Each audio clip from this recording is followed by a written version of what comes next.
This old D6C Cat has been stuck in the middle of the road since last week. I really need to get this out of the road, but I haven't been able to get it to start. I want to see if we can get this thing started today because we have a wildfire in the area. And these things are really heavy. It can be really hard to get them to move when they won't start. Why do I have my britches all up in a bunch to get this thing moved? I want to move this and some other things to a big cleared out open spot up the road where they'll be more fire safe. And I want to get up to my fire suppression trailer that is now stranded up there. But I can't do that when this big yellow box of nuts and bolts is sitting here blocking the road. Here's the view from my property. It's not as active on this side.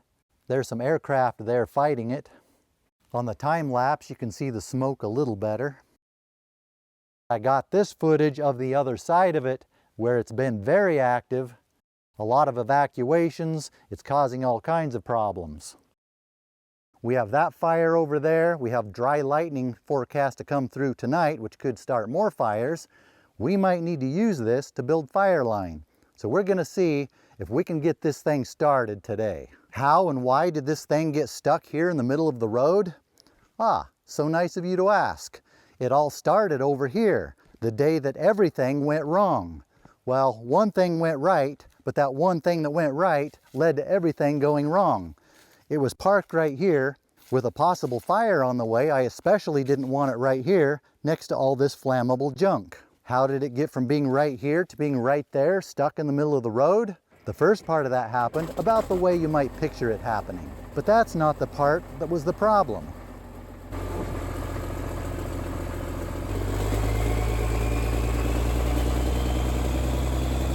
This part went both fine and dandy at the same time.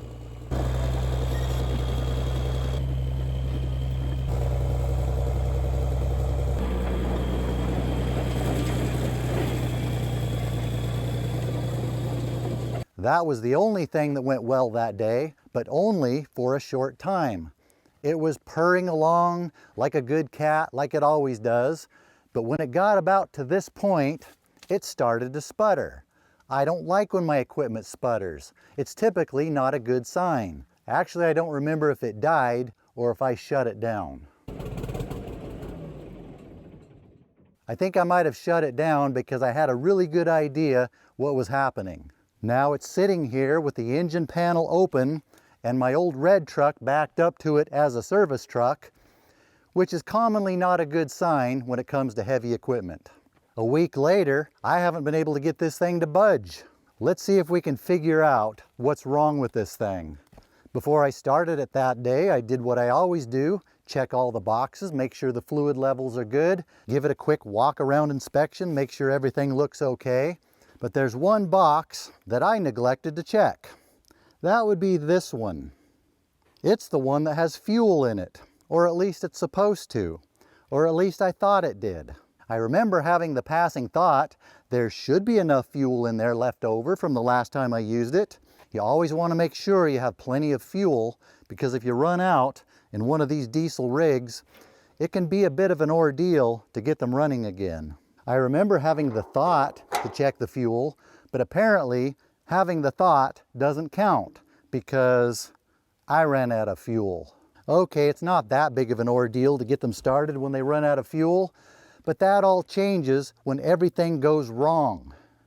Unfortunately, I did not get video footage of the ordeal I had to go through, but I think you're here just in time for the money shot when it's time to see if this thing is now ready to start or not. The reason I didn't get the footage of doing the work, or at least what I like to think the reason is, well, I like to think it's because I just wanted to get the job done. I wanted to get this thing out of the way. Taking video would have taken too long. But I don't think that's the real reason.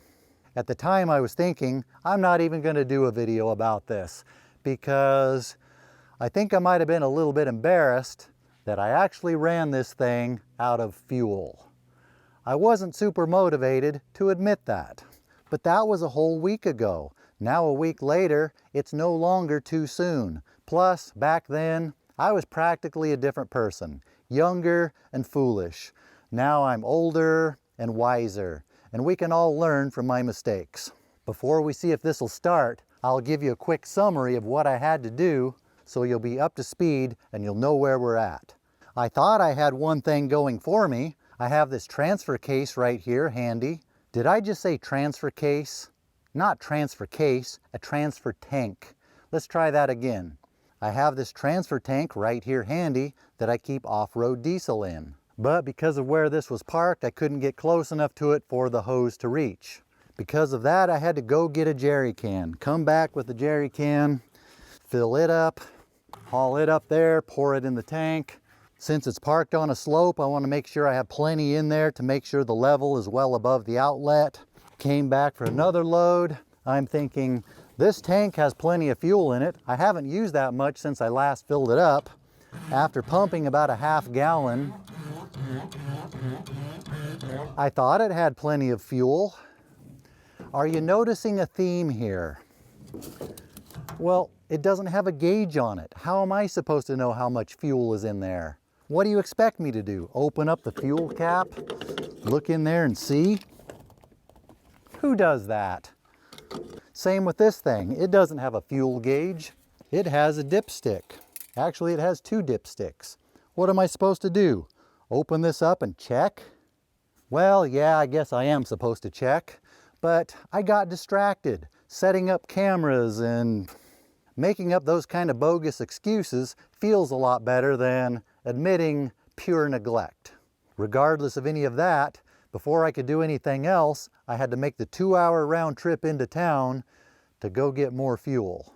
Next thing I did, I took off the sediment bowl, thinking this would be a good time to clean out the filter screen. Cleaned it up, put it back together. The next step is to prime the system, fill it back up with fuel, and get all the air out of the lines.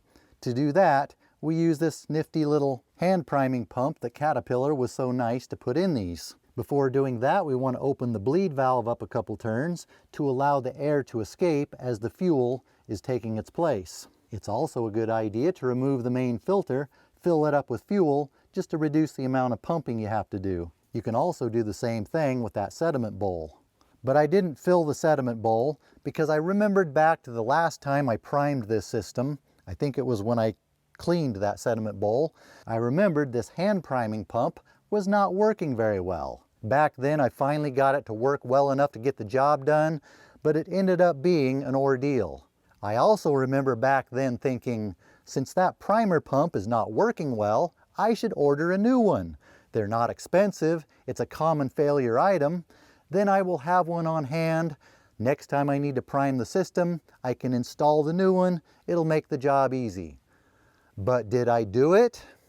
No, I forgot. The sediment bowl is the first thing fuel goes into. If I leave it empty, if I start pumping and it seems like nothing's happening, I can take the sediment bowl off and see if it's starting to fill up with fuel. That way I'll know if this pump is doing anything or if it's doing nothing. After pumping and pumping and pumping for a long time, it seemed like nothing was happening. I took the sediment bowl off. There wasn't a drop of fuel in it. Nothing was happening. The priming pump just wasn't working. If I would have filled the tank full of fuel, and if it wasn't parked on an incline, the gravity from the fuel in the tank would have brought the fuel level up here, and gravity could have bled the system without even needing the pump. There are reasons I didn't fill the tank all the way. For one, it would have taken multiple 2-hour trips into town just to bring that much fuel. It's a huge tank. But there are other reasons we're not even going to get into. Since the hand priming pump wasn't working, I tried taking an air pump, putting that into the tank, sealing that off with a rag, pumping air into it to see if that would push the fuel through. I got a few drops by doing that, but if I had a way to better seal the opening so air wouldn't leak out, that might have worked, but I didn't have one. I decided I'm going to turn the engine over, see if the engine's pump will be able to prime it. It cranked for a little while, but then I could tell the batteries were getting weak. That sediment bowl did have some fuel in it from that little bit of cranking I did, but now I have to wait until the next day for those batteries to charge to continue. After charging all day, the batteries held good voltage overnight. The next day I installed them, cranked it over some, but still nothing coming out the bleed valve. I looked in here, the sediment bowl was leaking fuel. All those times taking it off and putting it back on, it appears I broke it. It had a small pinhole in the bottom. They are also water separators, so it's not uncommon for them to eventually rust through. That leak would explain why cranking the engine wasn't priming it. It was pulling in air through that leak. I ordered a new one. Everywhere I looked, it was going to take a week to get a new one. I didn't want to wait a week. I want this thing moved now. What did I do? I did what I commonly do when I don't know what else to do. I pulled out the JB Weld. If you're not familiar with JB Weld, you should become familiar. JB Weld has bailed me out of more problems than a lot of other things that have not bailed me out of as many problems as it has. I mixed up a batch, used it to plug the hole, then spread a layer over the bottom outside of it to build up and reinforce the corroded bottom part of it. Because of the way it clamps in, I would have to wait another day for the JB Weld to dry. But I also needed to go charge up the batteries anyway. After doing that bush fix, I decided to take this primer pump off, see if I could fix it. How did I attempt to repair it? In this case, it wasn't with JB Weld. In this case, I started banging on it with a hammer, which was to try to reseat the check valves. Take a punch, put them down into the check valves, bang on them with a hammer. The idea is it will reseat those steel ball check valves into their brass seat. It'll distort the brass into its proper shape and reseal them, which actually appeared to work because I could feel suction when I started pumping it. But it was also leaking air out the shaft and not pumping very well. I poured some oil down the shaft, then it started pumping better. It was still leaking out the shaft, but it seemed to be working a little bit. I installed it to see if it was working good enough. I started pumping on it. After a while, I started to feel resistance, which is a good indication that it's working. After a few more pumps, I noticed bubbly fuel starting to come out the bleed valve, which is what it's supposed to do. Then it was only fuel coming out with no bubbles, which is a really good sign that I successfully bled the low pressure system. Now we just have to bleed the high pressure system to get all the air out of it. We do that by cracking open the fuel line on each injector. Just turn it a little bit so it will leak. Do that to all the injectors except for the one behind the turbo that I can't get a wrench on. 5 out of 6 should be enough to get it started. Start cranking on the engine. That allows the air to leak out, get bled out of the system. When we get fuel coming out of here instead of air, that's a good sign that the system is bled. Then we tighten them all back up. After tightening all those fittings back up, it should be ready to start. That was yesterday. I started cranking on it. It started right up. For a moment, then it died. I thought there might still be some air in the system, so I cracked the injector fittings open again, started cranking it over. I can look around while I'm cranking. By the time I got over here, I could see there weren't any bubbles coming out of at least that one injector I can see. Tightened those fittings up, started cranking on it again. It wouldn't start, but by that time, the batteries were getting so weak, it wasn't turning over very fast. That can be hard on the starter, so I decided just to quit. I've checked, cleaned, and tightened all the battery connections. I'm hoping it's these old batteries that are failing and not the starter. To test them, I put the voltage meter on the batteries while I cranked. It went from 24 volts down to 15 volts, which is a good sign it's the batteries. Which brings us to today. After making the 2-hour round trip into town yesterday evening to get new batteries, this morning I installed said new batteries. These machines take 2 very large, very heavy 12-volt batteries, hooked together in series to make 24 volts, which is what it takes to turn over one of these big engines. I think this finally brings us to the moment of truth. Is it going to start, or is it not going to start? Let's find out.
I think it started.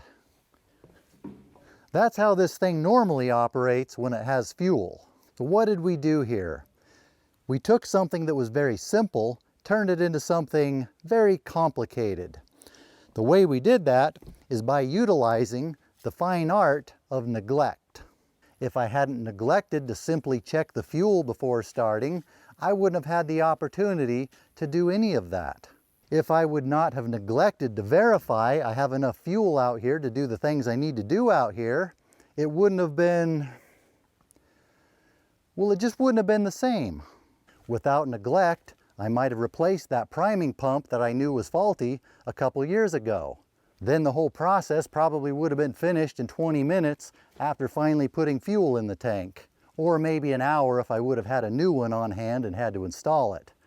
Then I wouldn't have been able to savor all of this for so many days. I said a week. I wasn't actually working on it a week. I went out of town for a few days, so maybe it was only 3 days, 4 days. Most of that was just waiting for those batteries to charge in between them dying. Those batteries were so old, for the last couple years, every time I've started this, I've been surprised the batteries were still hanging in there. They were well past their expiration. Now that I have new batteries, if I replace that priming pump, I may never get to experience that situation again. Why is it that we sometimes neglect things, sometimes simple things, that if we would do those things, it would make our lives so much easier? Sometimes I think we just get overwhelmed doing and thinking about so many other things. Sometimes it's just because we're humans.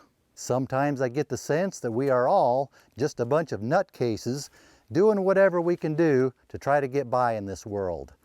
If you don't identify with that, you might want to look into the concept of denial. Either way, it's good to finally have the road open, have access to my stuff again. If you want to see more of this machine in action, I'll put the playlist to my road building videos up here. If that link doesn't work for you, if you go to my channel homepage, it should be there. It's good to have you back up here where you'll be more safe and probably more useful. And I'm sorry I called you a big yellow box of nuts and bolts. This whole thing was probably more my fault than it was yours. Why does apologizing have to be so difficult?